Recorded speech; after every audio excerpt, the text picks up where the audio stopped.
para penghuni pabrik gula.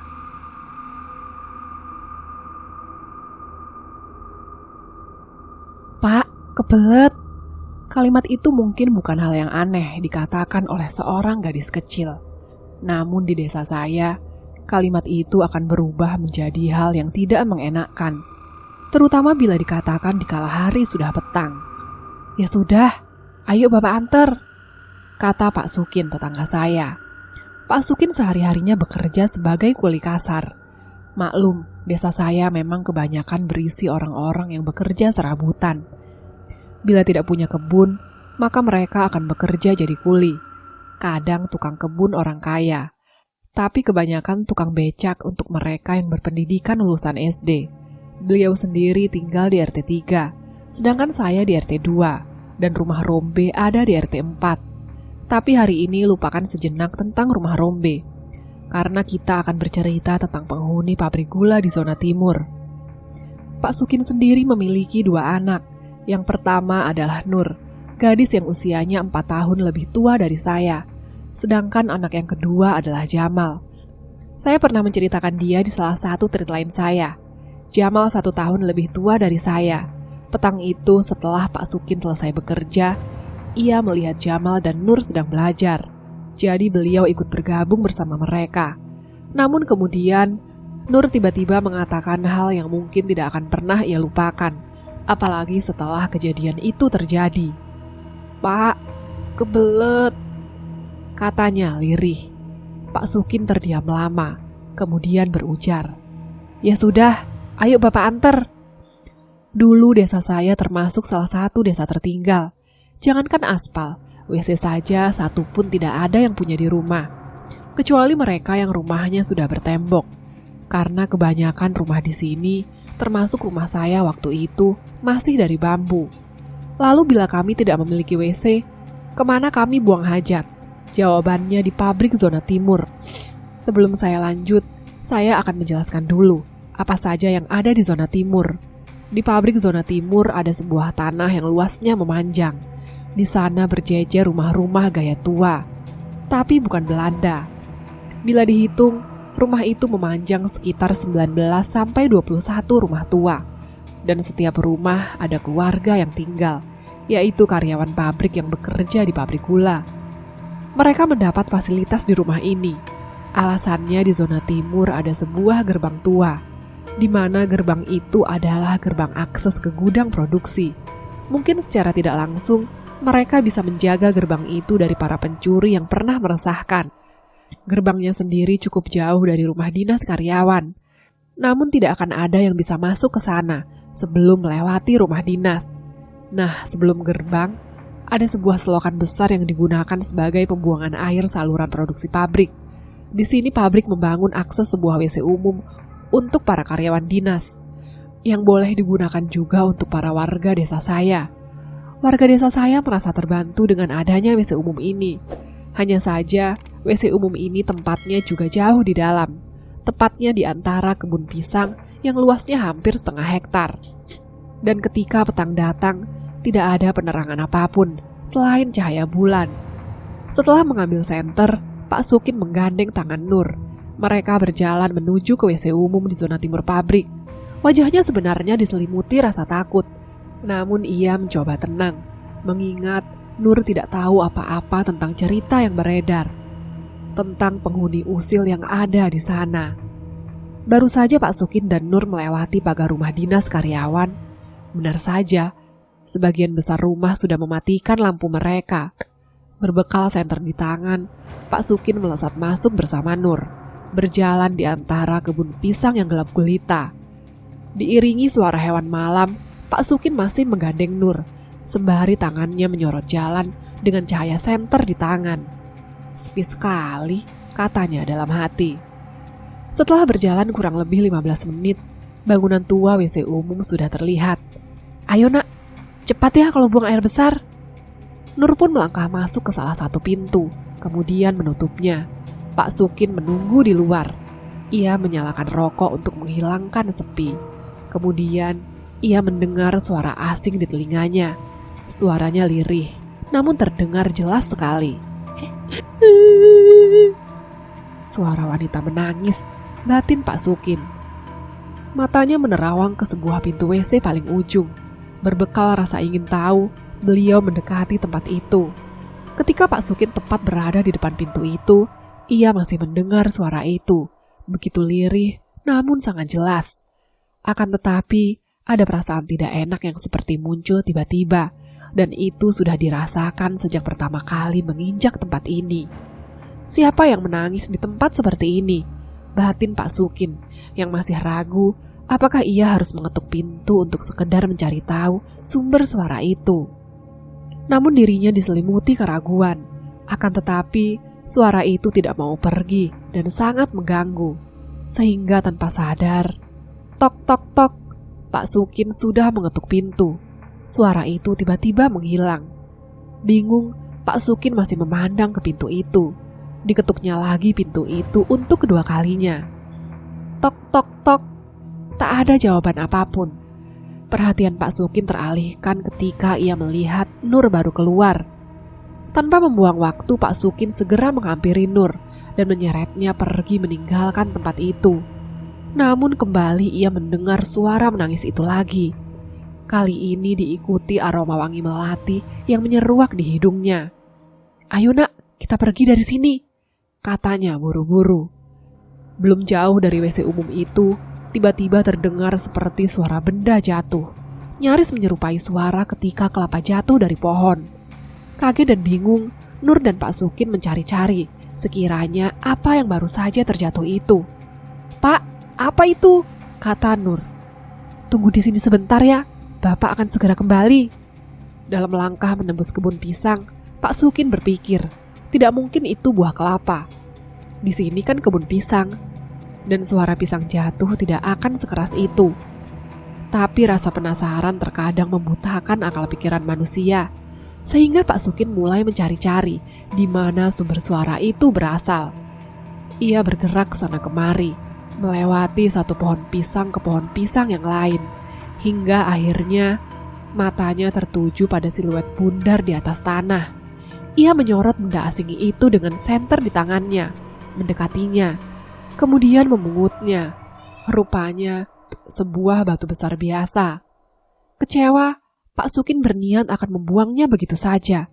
Namun aneh, batu itu mendadak memiliki tekstur lain. Dan ketika Pak Sukin mengamatinya lebih jeli, dilihatnya sebatok kepala tengah tersenyum menyeringai menatap wajahnya. "Das kelontong, kepala buntung," katanya, langsung membuangnya jauh-jauh. Dengan langkah kaki yang cepat, Pak Sukin berlari meninggalkan tempat itu. Matanya awas memandang sekeliling, mencari di mana ia meninggalkan anaknya tadi. Namun ia bingung.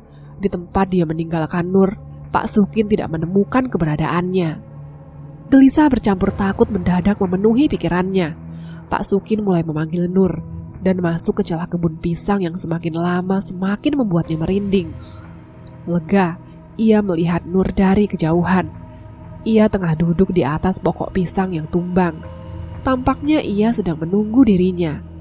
Tanpa berpikir panjang, Pak Sukin segera mendekatinya. Tetapi kembali ia mencium aroma wangi melati lagi. Tipis, dan benar saja, di belakang Nur anaknya, ia melihat wanita bergaun putih tengah berdiri di belakang Nur. Tapak kakinya melayang di atas tanah, dan ia menyeringai dengan gigi taringnya.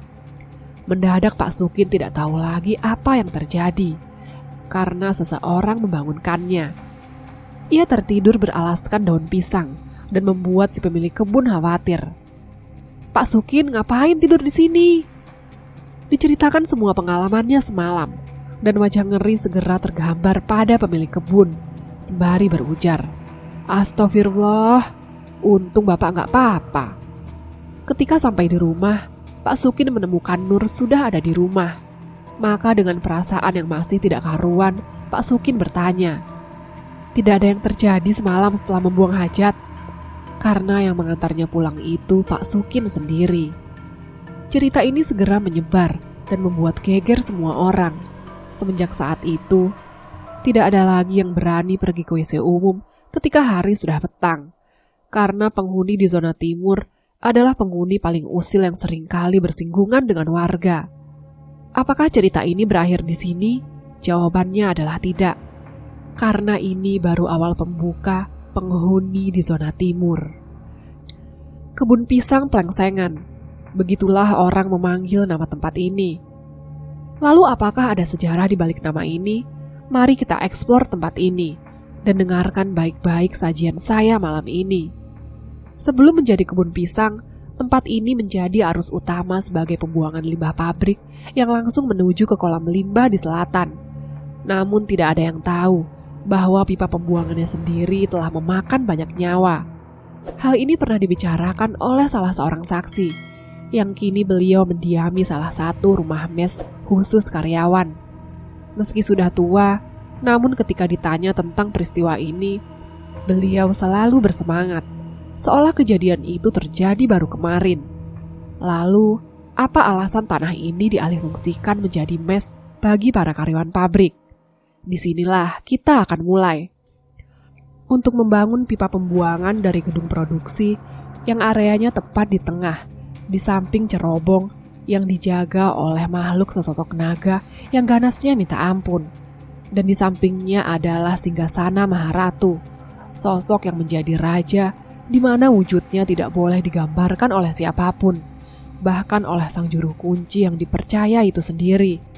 Di tanah sebelah timur, dekat dengan sebuah gerbang tua besar, ada sebuah pembangunan pipa yang ukurannya besar sekali, yang kelak akan digunakan sebagai pengalir dari limbah ke kolam. Masalahnya adalah, sejak awal pembangunan ini berjalan, ada sosok yang sudah sangat lama menjaganya, dan dia adalah sosok yang tidak dapat diajak bicara, bahkan oleh juru kunci pabrik waktu itu. Kejadiannya ini jauh sebelum saya lahir. Namun pembangunan ini bisa dibilang sangat penting sebagai penunjang produksi pabrik yang memang memiliki kelemahan dalam membuang limbah karena jauhnya gedung produksi dan kolam limbah. Setelah diberi peringatan untuk tidak melanjutkan pembangunan oleh si juru kunci, rupanya hal ini tidak digubris oleh mandor yang diberi mandat saat itu. Pembangunan tetap dilangsungkan. Akibatnya, banyak kejadian aneh terjadi. Yang paling sering tidak hanya sekali dua kali, namun berkali-kali. Dalam pembangunan, beberapa dari mereka seperti melihat sosok anak-anak kecil yang berbaris memandang mereka dengan wajah datar. Ketika diperhatikan lebih teliti, sosok anak-anak kecil itu tidak lagi terlihat. Dan tidak hanya itu, lubang yang mereka gali seringkali menemukan batu besar yang setiap kali diangkat, bobotnya tidak sama dengan ukuran batu itu. Batu yang seukuran semangka harus dipindahkan bahkan oleh 2 orang. Puncaknya adalah kematian tragis hampir 17 pekerja yang tewas karena tertimbun tanah. Namun meski memakan banyak korban jiwa saat itu, pembangunan itu berhasil. Akan tetapi, rupanya penunggu yang paling kuat di sana benar-benar tidak terima dengan hal itu. Setiap kali ada seseorang yang melewati tempat itu, konon selalu melihat penampakan wujud dari manusia yang memiliki kaki panjang. Masalahnya, ia tidak memiliki 2 kaki layaknya manusia normal, melainkan 4 kaki nyaris menyerupai wujud kuda. Dan setiap orang yang melihatnya kemudian menceritakan hal ini kepada orang lain, ia akan jatuh sakit selama 7 hari berturut-turut dan berakhir dengan cara meninggal. Awalnya ini ditanggapi dengan hal-hal yang kebetulan semata, namun rupanya itu terus berlanjut hingga hampir setengah divisi perawatan semua jatuh sakit. Juru kunci saat itu akhirnya membongkar siapa yang bertanggung jawab atas tragedi ini dan sempat berunding mencari jalan keluar. Rupanya jalan keluar yang diminta oleh makhluk itu adalah dia meminta 100 anak-anak, di mana anak-anak ini haruslah anak barep atau anak pertama saja, dan dia akan menghentikan teror ini kepada karyawan pabrik. Hal ini tentu saja tidak dapat diterima. Masalahnya adalah sang juru kunci juga tidak akan sanggup untuk melawan makhluk ini, karena dia salah satu panglima yang paling kuat yang sudah memegang daerah di tanah timur ini. Setelah memikirkan berbagai cara, si juru kunci bertemu dengan makhluk yang kabarnya dapat membantu. Permintaannya sederhana, yaitu tanami tanah di area timur ini dengan pohon pisang, dan jangan berikan celah sedikit pun. Setelah mendengar hal itu, tanah di zona timur ini pun segera ditanami pohon pisang di setiap penjuru, membentang dari ujung ke ujung. Dan benar saja, makhluk yang konon memegang tanah ini tiba-tiba lenyap begitu saja.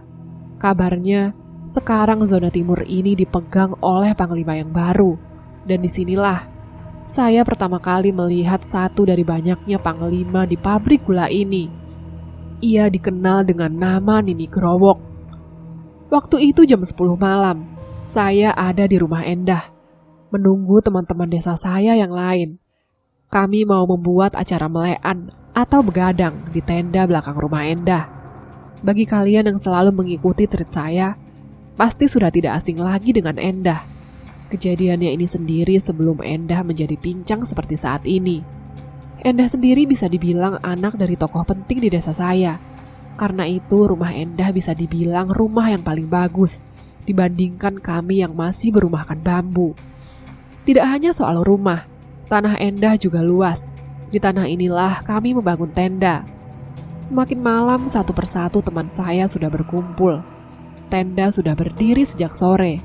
Dan kami sudah berkumpul di sana, mengobrol sambil menyalakan api untuk menghangatkan badan. Ketika kami sedang asyik berkumpul, tiba-tiba Endah mengatakan hal yang paling saya benci.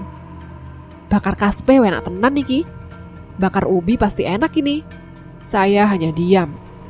Tapi teman saya saling sahut menyahut. "Bener, enak iki," kata Andi. "Tapi nggak ono kaspe iki. Tapi tidak ada ubinya ini," kata Pandu. "Ono kok kaspene?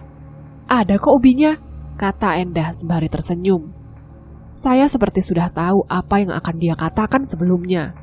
"Kok pelangsengan kan akeh. Ayo, jebul 5 tah 6 ngono lho. Di pelangsengan kan banyak. Ayo kita ambil 5 atau 6 ubi gitu loh." Mendengar kata pelangsengan, saya hanya bisa melihat teman-teman saya saling memandang satu sama lain. Saya pikir tidak akan ada yang senekat itu pergi ke sana dikala gelap sudah memenuhi langit. Namun Endah tidak menyerah. Dia terus membujuk dan membujuk. Ubi yang rencananya kami jarah sendiri adalah ubi milik seseorang. Bisa dibilang kami akan mencuri. Rupanya semua teman saya tergoda dengan bujuk rayu Endah, dan mereka sepakat untuk berangkat. Hanya saya yang masih diam tidak bergerak. Endah tampak tahu saya tidak akan pergi, jadi dia mendekati saya. "Ya wis, awakmu nek gak melu, jogo kene ayo Ijen." "Ya sudah, kalau kamu tidak mau ikut, kamu jaga saja di sini ya." Endah kemudian merangkul saya, membuat saya memandang ke halaman paling belakang rumah Endah. "Hati-hati, ono gendruwo nang kono. Hati-hati, di sana ada sosok gendruwo." Mendengar itu akhirnya saya memutuskan ikut. Karena apa yang baru saja dikatakan Endah bukan omong kosong. Namun perasaan saya lebih tidak enak lagi soal penjarahan malam ini. Dan tampaknya firasat saya kali ini tepat sekali. Waktu itu yang pergi adalah saya, Endah, Pandu dan Andi. Kami berempat tidak butuh waktu lama untuk sampai di mes karyawan pabrik. Setelah membuka pagar besi, kami langsung masuk ke perkebunan pisang, berbekal 1 senter. Endah berjalan di depan sendiri, saya ada di belakangnya.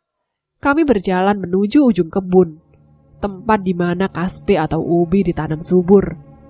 Baru saja menginjakkan kaki di sana, saya sudah bisa merasakan badan saya menggigil. Bukan karena dinginnya malam, tapi aktivitas di sana pasti sedang ramai. Saya perhatikan Endah tampak biasa saja. Memang, saya kadang lupa kalau Endah bisa melihat hal-hal seperti ini. Berbeda dengan saya yang hanya bisa merasakan di mana hawa keberadaan mereka. Kami berempat terus berjalan, melewati pohon pisang satu persatu, sampai saya mendengar Pandu tiba-tiba berlari begitu saja. Saya pun otomatis ikut berlari, diikuti oleh Andi. Namun Endah tetap berjalan santai. Melihat Endah tampak santai, saya akhirnya berhenti dan menunggu Endah menyusul kami.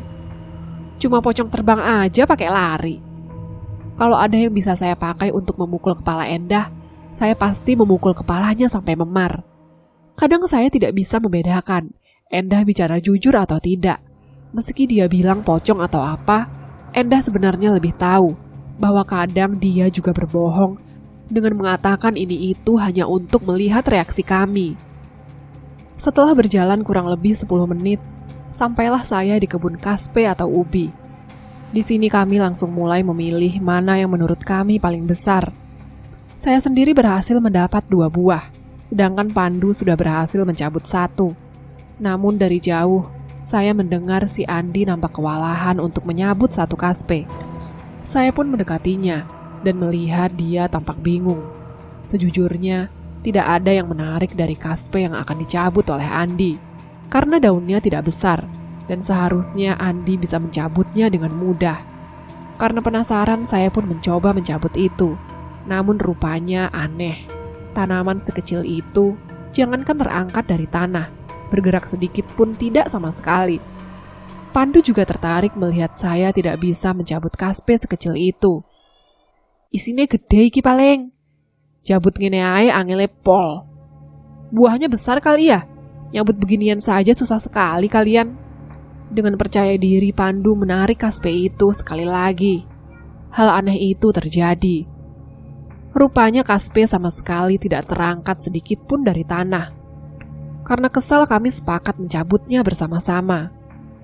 Dan di sini saya mulai merinding. Karena kaspe itu tidak tercabut juga oleh kami. Diancuk. Umpat kami yang habis kesabaran. Dan di sanalah saya merasa ada yang bersiul. Saya baru ingat, Endah tidak ada di sini bersama kami. Sontak saya kaget. Bagaimana mungkin kami lupa tidak ada Endah? Bukan cuma saya, Pandu dan Andi merasa gelagat yang aneh. Sedari tadi dia melihat ke sana kemari, mencari sesuatu. Lapo toh? Ada apa? Kata saya. Ono sing nyawat aku ket mau. Ada yang melempari aku dari tadi. Pandu mengiyakan apa yang Andi katakan.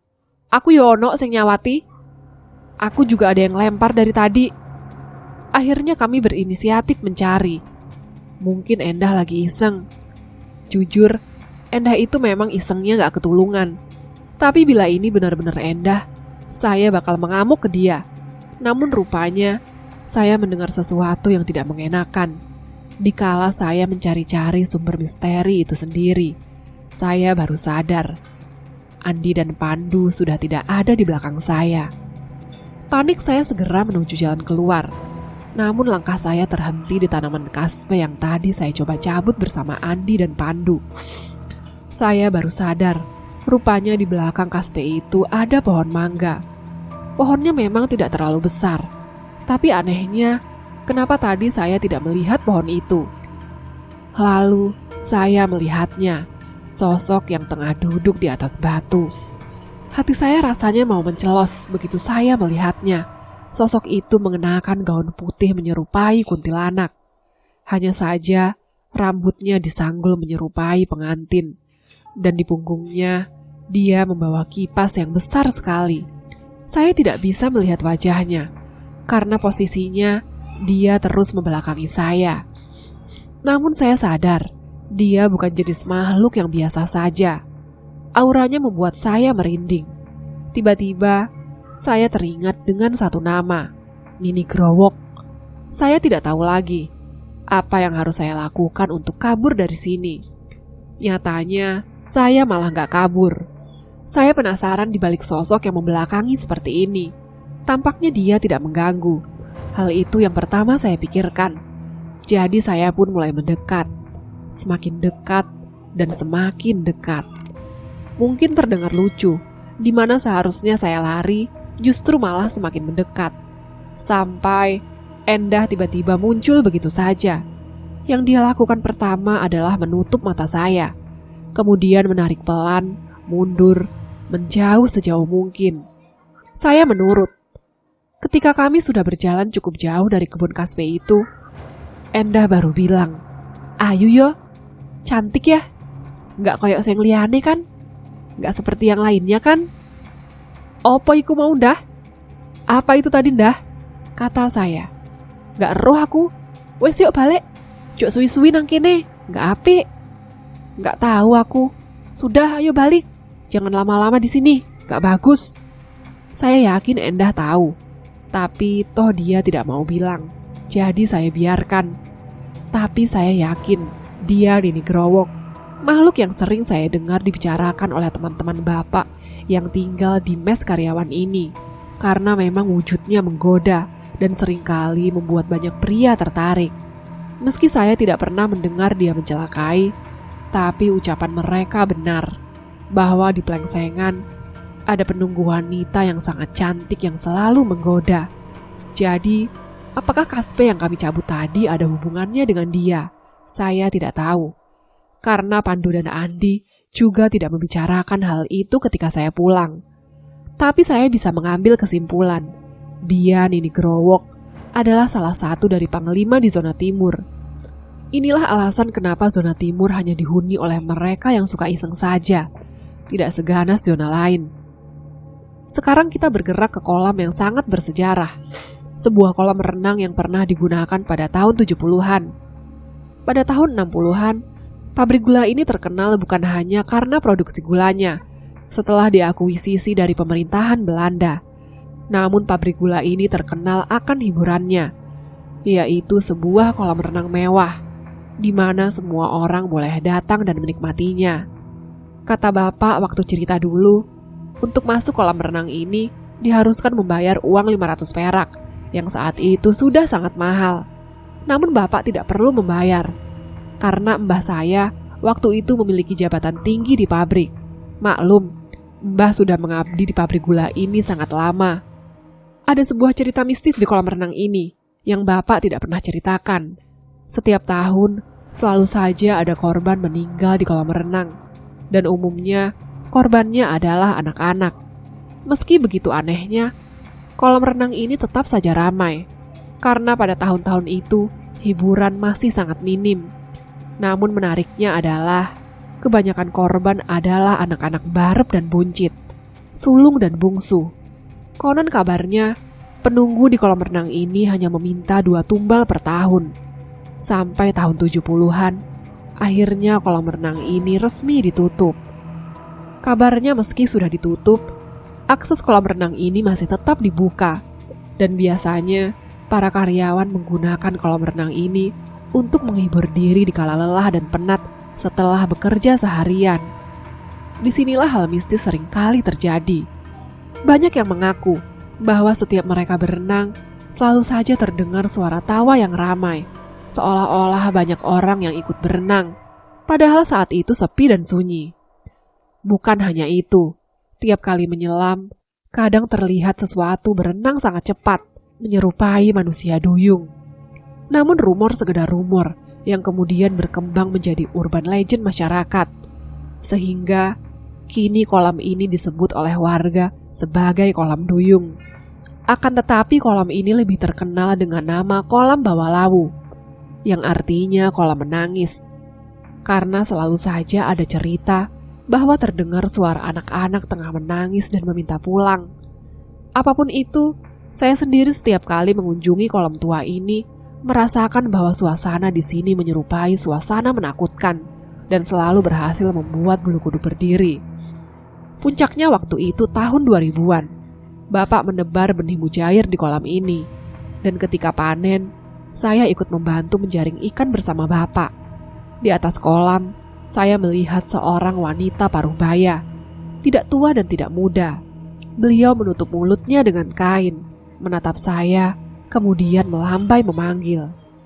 Karena hal itu saya mencolek bapak, memastikan bahwa yang melihat dan melambai pada saya adalah manusia. Namun bapak hanya bilang, "Wes, ojo diwasno suwe-suwe, anggap aja gak ono opo-opo. Sudah, jangan diperhatikan, anggap saja tidak ada." Namun saya tetap saja melihatnya. Lama dia berdiri, dan saya tidak kunjung datang, membuat saya bergidik ngeri. Yang membuat saya terus melihatnya adalah kenapa dia menutup mulutnya, seolah menyembunyikan hal itu dari saya. Rupanya, Endah tahu akan hal ini. Setelah saya ceritakan suatu waktu ketika saya main ke rumahnya. "Oh," kata Endah, "palingan bajul putih. Paling itu buaya putih. Kok ngono? Kok begitu? Kata saya penasaran. Lambe ini ditutupi, mergane gak duwe aci-aci. Mulutnya ditutup karena dia gak punya aci-aci.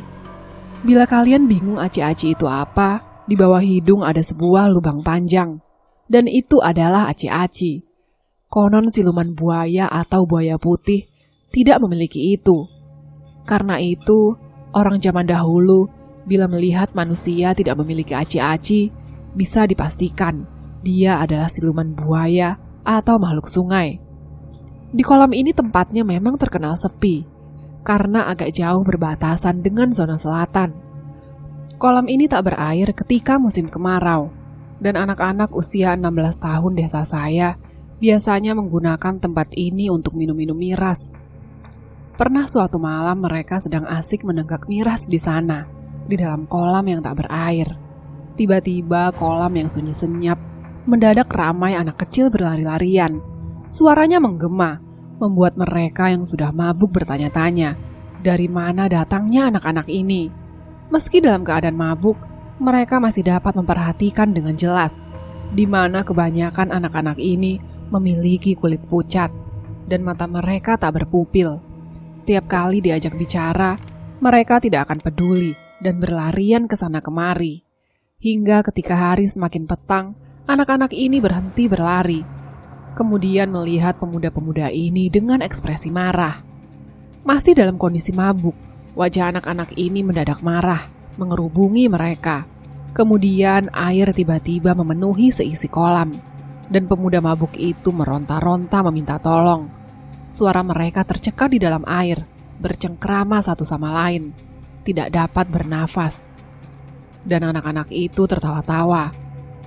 Dan ketika mereka sadar, mereka tertidur di atas kolam kosong. Namun suara anak-anak tertawa masih terdengar di telinga mereka. Hanya saja kali ini, suara itu terdengar tanpa ada rupa di sekelilingnya. Tahun 2015, kolam renang ini sudah ditimbun dengan tanah dan dijadikan area toko untuk perumahan. Kelak untuk menutup trip pabrik gula ini, akan saya tutup dengan teror para penghuninya. Ketika setengah area pabrik dibangun perumahan dan memakan korban lebih dari 100 orang meninggal karena kecelakaan atau hilang, hingga sampai saat ini jasad mereka belum ditemukan. Kita lanjut ke sebuah sumur di dekat kolam renang. Sumur ini merenggut nyawa tetangga saya, dan meski kepolisian menutup kasus ini atas dasar kecelakaan, di mana korban meninggal karena lalai, terpeleset jatuh ke sumur dengan punggung tertekuk. Namun menurut penerawangan Mbah Narno, sumur ini memang dihuni oleh salah satu makhluk paling tua di zona timur, di mana makhluk ini terasing dari penguasa zona timur, namun masih cukup kuat untuk mencelakai manusia. Mbah Narno memanggil nama makhluk ini dengan nama Antira, yang berarti makhluk berbulu lebat yang tinggal di sumur tua, dekat dengan mes karyawan, di rumah paling ujung dan berbatasan langsung dengan kolam tua. Di sini saya akan menceritakan asal-usul Antira dan kenapa pria tua itu menjadi korban makhluk ini. Wujud Antira adalah makhluk besar yang berbulu lebat. Panjang kukunya nyaris menyentuh tanah, dan ketika dia berjalan, terdengar suara seperti digesek karena kukunya tersaruk-saruk menyentuh tanah. Antira sebenarnya bukan makhluk yang buas, apalagi sampai mencelakai. Namun, ketika ditemukan orang yang tewas di sumur itu, Mbah Narno membenarkan hal itu, bahwa makhluk itulah yang bertanggung jawab. Singkatnya, ini terjadi pada tahun antara 2007-2008. Sejak pagi Pak Man yang kesehariannya berjualan bensin di kiosnya, pergi ke kebun pagi-pagi buta. Semua rumah mes karyawan sudah dikosongkan, karena waktu itu pabrik sudah menghentikan aktivitasnya dan menunggu pemerintah menyatakan bahwa pabrik gula ini pilot, sehingga mes karyawan yang merupakan aset pabrik, tanahnya akan ikut terjual. Dengan kosongnya rumah mes, warga sekitar desa saya ramai-ramai menanam, mulai dari singkong, pisang, dan tumbuhan kebun pada umumnya. Tak terkecuali Pak Man, yang rumahnya di seberang jalan mes karyawan pabrik gula. Beliau menggarap tanah pabrik dengan pohon pisang. Suatu waktu sejak pagi buta, Pak Man sudah pergi ke kebun. Kesehariannya tak lepas dari memotong daun-daun pisang yang kering, sembari menghitung mana pisang yang akan dipanen hari ini. Akan tetapi, istri Pak Man sudah merasakan gelagat tidak enak sejak Pak Man pergi pagi buta. Katanya, Pak Man tidak seperti biasanya, karena ia akan ke kebun saat matahari sudah tinggi. Rupanya dugaan istri Pak Man benar. Pak Man tidak kunjung pulang. Padahal azan zuhur sudah berkumandang, membuat istri Pak Man akhirnya meminta anaknya mencari ke kebun. Pergilah sang anak mencari di siang bolong. Namun anehnya, sang anak kembali dengan mengatakan bahwa Pak Man tidak ada di kebun. Sang istri semakin panik, dan akhirnya tetangga yang mendengar itu ikut membantu mencari Pak Man dan masuk ke lahan-lahan dalam pabrik. Pabrik sudah tidak berpenghuni, sehingga masyarakat desa saya sudah diperbolehkan masuk ke pabrik dalam. Namun rupanya hal ini tak kunjung menemukan titik temu sampai azan asar tiba. Pak Man tidak juga ditemukan. Akhirnya Mbah Narno yang baru mendengar berita ini, itu pun setelah istri Pak Man yang meminta langsung, tiba-tiba menuju ke sumur tua. Sumur ini tidak terlihat kasat mata karena tertutup oleh rumput gajah yang sangat tinggi. Mbah Narno tampak murka, bukan karena apa-apa, namun karena kenapa beliau baru diberitahu setelah berjam-jam kejadian ini terjadi. Dengan suara nyaris berteriak, Mbah Narno meminta warga memangkas rumput gajah itu, dan warga langsung bergegas memangkas di atas sumur. Ada sebuah balok kayu jati yang berlumut. Dibukanya kayu jati itu, dan melihat Pak Man terbujur kaku dengan mata masih terbuka lebar. Konon penyebab kematiannya bukan karena dehidrasi atau klaustrophobia, melainkan tubuh Pak Man yang tambun tertekuk di dalam sumur, sehingga aliran darahnya terhenti. Istri Pak Man histeris, dia tidak percaya dengan apa yang menimpa suaminya. Polisi didatangkan untuk melihat TKP dan memeriksa semuanya. Tidak ada unsur kekerasan atau pembunuhan. Terbukti, tidak ada jejak manusia lain yang pergi ke kebun ini. Maka polisi memutuskan kasus ini adalah kasus murni kecelakaan. Namun semua warga tahu ada yang aneh. Sejak tadi, tidak ada yang terpikir untuk memeriksa sumur, karena tertutup rumput gajah yang tinggi dan berduri, kecuali Mbah Narno. Lantas, untuk apa almarhum bisa masuk ke sana? Bukankah hal itu tidak masuk di akal sama sekali? Kemudian, ada kayu jati di atas sumur untuk menutup lubang sumur, agar tidak ada yang terkena sial seperti apa yang terjadi. Yang menjadi pertanyaan, bagaimana Pak Man sudah ada di dalam sumur, sementara kayu jati yang digunakan untuk menutup sumur masih tertutup rapat. Semua warga sepakat, ada campur tangan gaib dalam kasus kematian ini. Terlebih Mbah Narno dari tadi menatap sesuatu. Wajahnya masih sangat murka, karena ini menjadi urusan beliau, dan korbannya adalah warga desanya. Maka Mbah Narno mengatakan, ia akan membalas apa yang terjadi. Yang jelas setelah kejadian meninggalnya Pak Man, tempat itu terlihat lebih angker.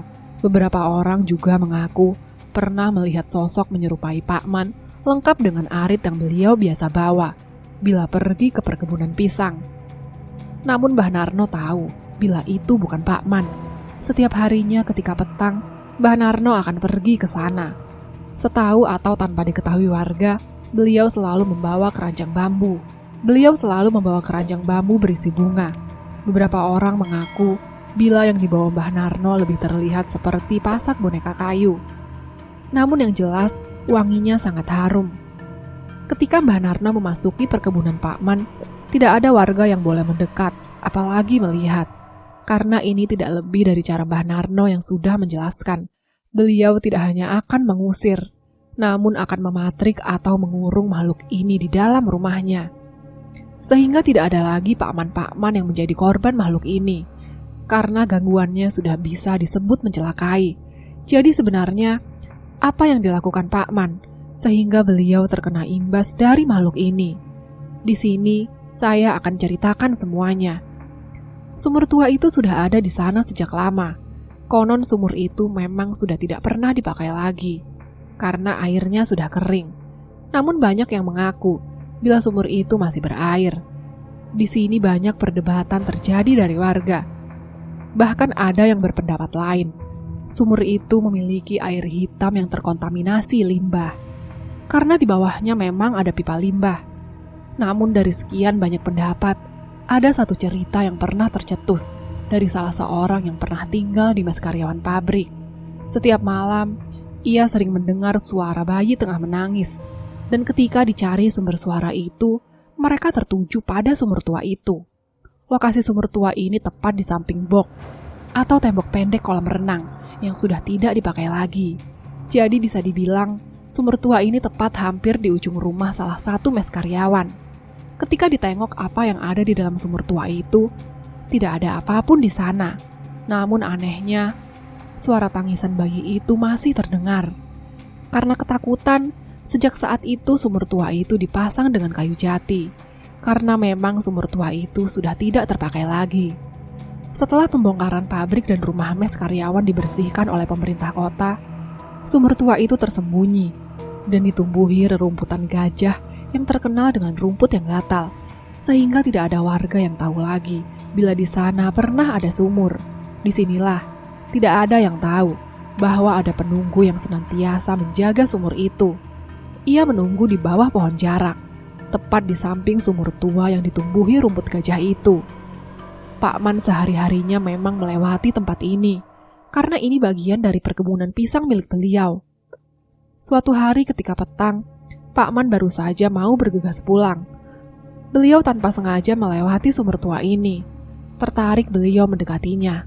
Rupanya, ia mendengar suara-suara yang membuatnya tidak enak. Sumber suara itu berasal dari pohon jarak di samping sumur tua. Keesokan paginya Pak Man kembali, dan dia sudah memutuskan untuk menebang pohon itu. Karena menurut Pak Man sendiri, pohon jarak tidak seharusnya ada di dalam perkebunan pisang miliknya. Rupanya hal itu mendatangkan malapetaka, karena ada kejadian yang mengerikan, di mana awalnya pohon itu tidak dapat ditebas dengan arit yang dibawa oleh Pak Man untuk memangkas dahan-dahannya. Karena kesal, Pak Man kembali dengan kapak, ditebasnya pohon itu, dan umumnya pohon jarak memang memiliki getah putih yang berlimpah. Sedangkan getah pohon jarak ini memiliki getah kemerahan, seolah-olah pohon itu berdarah-darah. Semenjak saat itu, Pak Man selalu diikuti oleh makhluk itu. Di sini Mbah Narno mengaku kecolongan. Beliau bertanggung jawab sebagai salah satu penghubung antara desa saya dengan para penghuni pabrik. Beliau tidak tahu menau bila ada salah satu penghuni pabrik yang masuk ke desa saya. Sedikit harus dibedakan, Mbah Narno hanyalah penghubung, sedangkan juru kunci pabrik adalah Pak De saya, Pak Deno.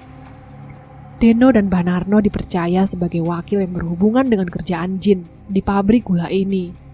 Itulah kenapa ketika ada para penghuni pabrik yang masuk ke desa saya bisa menjadi masalah yang panjang dan membuat Maharatu murka. Akan tetapi, terkadang orang-orang desa saya memang seenaknya, tanpa tahu menau apa yang mereka perbuat, sehingga malapetaka bisa datang secara tiba-tiba. Semenjak saat itulah, Pak Man diincar tanpa ada yang tahu menau. Puncaknya, Pak Man tidak menceritakan hal ini pada siapapun. Beliau menghadapinya dengan ketidaktahuan, ketika akhirnya sosok itu membuatnya celaka dengan masuk ke sumur itu. Berjam-jam terperangkap di sumur yang besarnya tidak seberapa, membuat Pak Man mengalami kematian secara perlahan. Dan saya tidak bisa membayangkan tubuh manusia dewasa terjatuh dengan cara punggung tertekuk seperti itu. Ditambah posisi sumur tiba-tiba tertutup dengan sendirinya. Betapa sakitnya terperangkap. Begitu sakit dengan udara terbatas dan mati dengan cara perlahan-lahan, sendirian. Kembali ke Mbah Narno. Selama 1 bulan penuh, Mbah Narno mengunjungi tempat itu. Terakhir kali Mbah Narno terlihat keluar dari kebun pisang itu. Ketika ada yang melihat, Mbah Narno seperti sedang menggendong seorang bayi. Dan yang bisa melihat mengatakan bahwa yang digendong memang seorang bayi. Namun itu adalah bayi jin yang selama ini dicari oleh Mbah Narno untuk menarik makhluk itu agar mengikutinya. Semenjak saat itu, Mbah Narno melarang siapapun untuk berkunjung ke sana lagi. Sampai saat ini, tempat itu masih terlarang bagi warga desa saya. Dan tiap saya melewati tempat itu di samping jalan raya, Saya masih ingat kejadian tragis yang menimpa Pak Man. Apakah semuanya berakhir di sini? Masih ada satu tempat lagi. Saya memanggilnya dengan nama rumah kosong mes karyawan. Rumah ini tidak lagi ditinggali, dan satu-satunya rumah yang konon paling berhantu di antara rumah lain. Karena setiap malam, seringkali terlihat sepotong tangan yang melayang, memanggil-manggil. Apakah rumah ini memiliki sejarah, dan kenapa rumah ini dibiarkan kosong? Karena rumah ini adalah saksi bisu sebuah kebakaran yang membunuh seluruh keluarga dalam satu malam. Bila kalian sedari awal membaca cerita ini, tentu kalian ingat dengan pagar besi untuk masuk ke mes karyawan. Tepat di depan gerbang besi, ada sebuah rumah yang sangat mencolok. Hanya memperhatikan saja dari luar, rumah ini sudah terlihat ganjil. Kabarnya rumah ini masih berpenghuni, hanya saja penghuninya bukan lagi dari kalangan manusia. Karena rumah ini dihuni sebuah keluarga kecil yang akan menampakkan diri ketika melewatinya saat hari sudah petang. Tidak jauh dari rumah ini berdiri, ada sebuah rumah lagi. Di sini adalah tempat saya mengaji pertama kali. Dan setiap kali saya melihat rumah ini, saya selalu merasa ada yang mengawasi. Cerita yang sering saya dengar adalah dari Alan. Alan adalah anak dari guru ngaji saya. Dan ketika dia bercerita, dia selalu menceritakan hal yang sama. Ketika malam tiba, di jendelanya selalu ada yang melempar batu. Saat Alan melihat siapa yang melakukannya, tatapannya tertuju pada rumah itu. Tepat di jendela rumah kosong itu, berdiri seorang anak seumurannya, menyapanya dengan cara melambaikan tangan. Tidak hanya itu, kadang ada suara seperti orang sedang memukul lumpung, di mana dulu biasa digunakan orang-orang zaman dahulu untuk membuat nasi jagung. Namun warga lebih sering mendengar suara memanggil nama mereka. Sumber suaranya berasal dari rumah tersebut. Cerita yang paling terkenal tentu cerita sepotong tangan yang melayang, yang konon muncul saat tengah malam, berterbangan, dan membuat orang-orang kalang kabut saat melewati jalan raya di depan rumah itu. Apapun itu, rumah itu adalah rumah paling berhantu di mes karyawan pabrik gula ini.